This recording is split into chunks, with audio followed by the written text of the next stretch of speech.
Bonjour à toutes et à tous. Je suis ravi d'être avec vous pour parler de vieille musique de consoles de jeux vidéo. Qui d'entre vous a déjà touché à une Game Boy ou une Nintendo Entertainment System? Ah, c'est bien, vous connaissez déjà bien votre sujet, donc il n'y a pas besoin de donner beaucoup d'introductions. Je m'appelle Adrien Joly. Au moment où j'ai proposé ce talk, j'étais consultant, développeur et coach chez Shodo, qui est une ESN engagée et socialement engagée en tout cas, dans laquelle j'étais très heureux, mais que j'ai quitté pour d'autres aventures. Et je suis très heureux d'être leur ambassadeur aujourd'hui avec ce talk. Et on va parler de comment comment faisaient à l'époque les gens pour faire de la musique sur ces consoles-là, qui étaient comme très limitées en termes de ressources, et surtout comment on peut faire aujourd'hui pour reproduire ces musiques-là dans un navigateur. Et vous allez voir que c'est pas si compliqué que ça en vrai, une fois qu'on comprend la théorie. Alors pour celles et ceux qui peut-être auraient oublié ce que c'est qu'une Game Boy, ça ressemble à ça. Donc on a très peu de couleurs sur un écran qui n'était pas très lisible, il fallait vraiment se mettre dans le bon axe de lumière pour y voir quelque chose, et la musique elle ressemblait...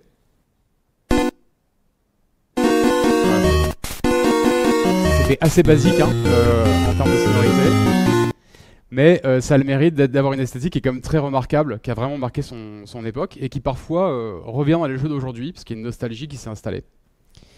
Donc qu'est-ce qu'on va voir dans le talk? On va voir trois choses. On va commencer par voir qu'est-ce qui fait la spécificité de cette musique, donc comment elle était faite, comment s'y prenaient les compositeurs pour tirer le meilleur du peu de matériel qu'ils avaient sur ces consoles-là, et comment on peut resimuler ça aujourd'hui dans nos navigateurs grâce à JavaScript. Donc ça, vous avez peut-être déjà vu des waveforms comme ça. Quand vous enregistrez du son avec un micro, généralement c'est ça qui sort. En fait, c'est un échantillonnage de ce que la membrane du micro capte. D'accord? Donc c'est des signaux, mettons que vous avez un signal entre 0 et 255. Plus ça remue, donc plus le son est fort, plus ça va haut dans la courbe, et plus le son est bas, ça va bas dans la courbe. Et ça, c'est 44 000 fois par seconde. Donc c'est un échantillonnage très court, ça prend beaucoup d'espace mémoire.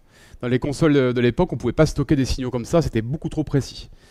Donc qu'est-ce qu'ont fait les développeurs à l'époque? Plutôt que d'enregistrer des waveforms au format PCM, on a dit, bon, on va faire des ondes élémentaires avec des fréquences qu'on va déterminer de manière programmatique, et on va répartir ça sur plusieurs voies. Si vous prenez une NES, donc une Nintendo Entertainment System, il y avait 5 voies, et sur la Game Boy, je crois qu'il n'y en avait que 4, si je ne m'abuse. Là, pour le cas de la NES, il y avait 2 voies qu'on appelle des ondes carrées, qui est le son que vous avez entendu tout à l'heure avec Tetris, on va revoir d'autres exemples. Et ce qu'il faut savoir, c'est que chaque canal peut jouer qu'une seule note à la fois, donc vous êtes limité à 4 ou 5 notes maximum à la fois, ce qui est très très loin de ce qu'on entend à la radio ou quand on écoute de la musique en ligne.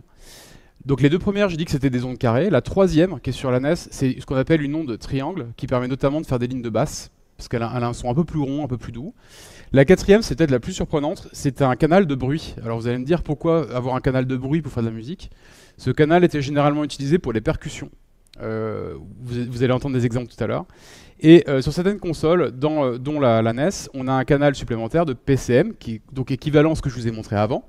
Sauf que là, on n'échantillait pas du tout à 44 000 échantillons par seconde. On était sur des définitions beaucoup plus petites, parce que la mémoire était très limitée sur ces consoles. Ça, c'est pour la théorie. Maintenant, allons voir la pratique. Je vais vous mettre un morceau de la NES et vous allez pouvoir voir les ondes sur 4 des canaux. Donc là, c'est la musique de Maniac Mansion. Ce que vous voyez en bas, c'était les percussions, donc avec le générateur de bruit. On a des premières canals de ondes carrées, deuxième canal de ondes carrées.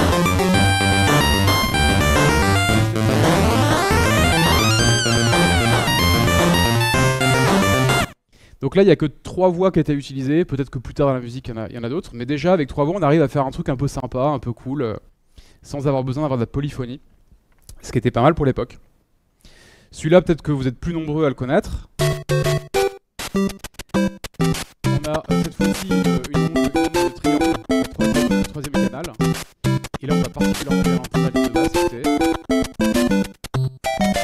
Vous voyez que la ligne de basse est beaucoup plus petite que les ondes carrées. Donc ça fait un joli complément. Toujours le générateur de bruit. Maintenant qu'on a vu ça, je vais vous montrer un exemple un peu plus technique, parce qu'évidemment, qui dit limitation forte dit qu'il y a des gens qui sont très talentueux pour tirer parti des limitations et essayer de faire quelque chose de cool avec. J'avais retenu celle-ci, qui était vachement chouette, parce que pour faire la batterie, il a utilisé 2 voix, le noise generator et le triangle.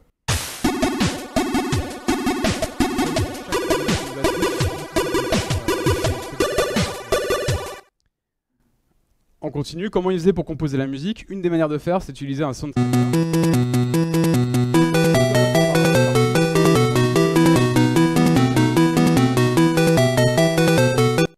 Il y a encore des gens qui développent de la musique sur ce type d'outils. Ça a le mérite d'être finalement assez simple à utiliser. Je voulais aussi vous montrer un petit exemple de vidéo qui est sympa, que je vais devoir dézoomer pour vous montrer, qui est des gens qui s'amusent à interpréter de la musique de vieilles consoles, mais en live, à raison de 1 musicien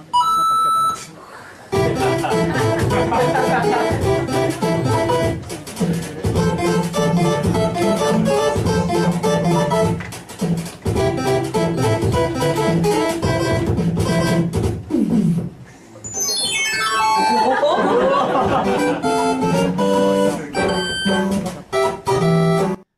Hop, je reviens sur les slides.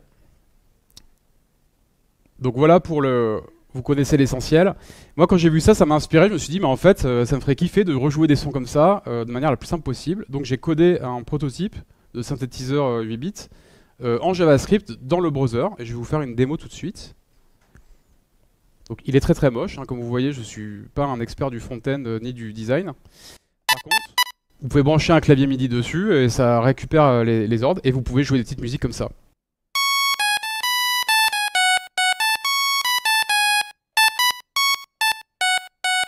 Voilà. Merci. Comme vous aurez vu, en fait, quand on joue une note, on voit que c'est des ondes carrées, en fait, qui sont plus ou moins espacées selon la note que je suis en train de jouer. Alors, comment on fait ça? Retour dans les slides. Comment on fait ça en JavaScript? Il faut savoir que votre navigateur, il donne des API pour faire ça. La première, c'est l'audio contact, qui vous permet en gros de vous brancher à la carte son de l'ordi et d'avoir un nœud sur lequel vous connectez, sur lequel vous pourrez régler le volume, en fait. Ensuite, une fois que vous avez fait ça, vous créez un oscillateur. Et là, on a choisi par exemple une onde de type triangle, mais vous auriez pu faire une onde carrée. Le 440 ici, c'est la fréquence de la note La. Et ensuite, vous branchez ça sur le nœud que vous avez créé juste au-dessus, vous faites Start et ça lance le son. Aussi simple que ça, sauf que quand on joue de la musique, il faut pouvoir jouer plusieurs notes. Et pour jouer les notes, ça, la formule ne vous est pas fournie par le navigateur, c'est à vous d'aller la chercher sur Internet. En gros, on va multiplier le La 440 par la hauteur de la note et par l'octave dans laquelle on veut jouer. C'est pas moi qui l'ai inventé cette formule, hein, je l'ai trouvée en ligne. Certains vous diront qu'elle n'est pas parfaite, c'est pas évident de faire des notes équilibrées en fait avec des fréquences. C'est pas si élégant que ça en termes de maths si on fait ça bien. Donc voilà, vous avez vu à quoi ressemblait ce petit démonstrateur. Qu'est-ce qu'on pourrait ajouter pour faire encore mieux? On pourrait faire des enveloppes ADSR, donc c'est qui permet de simuler des instruments réels, type violon, trompette, etc., en modulant la courbe de volume de chaque canal. L'arpégiateur, je suis passé très très vite, non, je n'ai pas parlé. Pour simuler les accords, donc simuler le fait qu'on joue 3 notes en même temps, les vieux outils faisaient des cycles de 3 notes, les unes après les autres, très très rapidement, et du coup on avait l'illusion d'entendre les 3 notes en même temps. Donc ça pourrait être une feature dans l'outil. Multi-channel, c'est l'idée de brancher plusieurs appareils en MIDI sur la même machine et avoir chaque instrument qui joue son propre son. Et le tape recording, c'est que j'aimerais bien simuler les enregistreurs 4 pistes qu'on faisait dans les années 80, où en gros on fait rec, on enregistre sa piste, on revient au début, on fait rec, on enregistre une deuxième piste par-dessus la première, et on peut écouter un enregistrement multipiste alors qu'on était tout seul. Pour finir, je vous laisse avec un QR code qui vous donne accès au code source si vous voulez vous jouer avec, ou voire même faire une pull request, n'hésitez pas à l'invoquer. Et je vous remercie pour votre attention.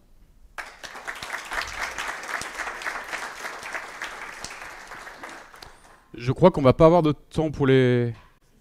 Si, on a du temps pour les questions, parfait. Bah, du coup, n'hésitez pas si vous en avez. Je vais voir si je peux vous renseigner. Ou... Des questions, quelqu'un? Ouais. Moi j'ai une question. Il y a des jeux vidéo aujourd'hui qui reprennent pas mal ces jeux de musique 8 bits. Je pense à The Messenger par exemple. La bande-son est assez incroyable. Est-ce que tu penses que le mec qui fait la musique, il le fait avec des outils comme ça, comme à l'époque, où il se sert d'outils numériques beaucoup plus complets pour faire la musique? Ouais, donc la question c'est est-ce que dans des jeux qui reproduisent cette esthétique, ils utilisent les mêmes outils qu'à l'époque ou des outils plus modernes? Alors pour ce cas-là, je ne sais pas. En tout cas, effectivement, les deux sont possibles. T'en as certains qui sont vraiment jusqu'au boutiste, où ils veulent utiliser les vrais outils, voire même qui veulent les faire tourner sur les vraies vieilles consoles et capter le son en sortie pour avoir le plus d'authenticité. Et d'autres, ils vont utiliser des outils plus modernes, type GarageBand ou Logic, etc. Et ils vont plugger dedans des instruments virtuels qui émulent en fait le son de ces puces-là. Mais tu n'auras jamais un rendu exactement pareil, d'autant plus qu'il y avait des petits bugs, parce que c'était des puces qui jouaient ces sons-là. t'avais des petits bugs qui étaient parfois exploités par les compositeurs pour faire des sons plus cool que ce que faisait la concurrence. Et ça, c'est assez dur à faire avec des virtual instruments. Un peu comme les émulateurs d'ailleurs. Il y a les mêmes tricks qui se font au niveau graphique aussi, qui sont durs à émuler si tu ne reproduis pas les bugs ou les limitations du matériel de l'époque. Ça répond à ta question. D'autres questions?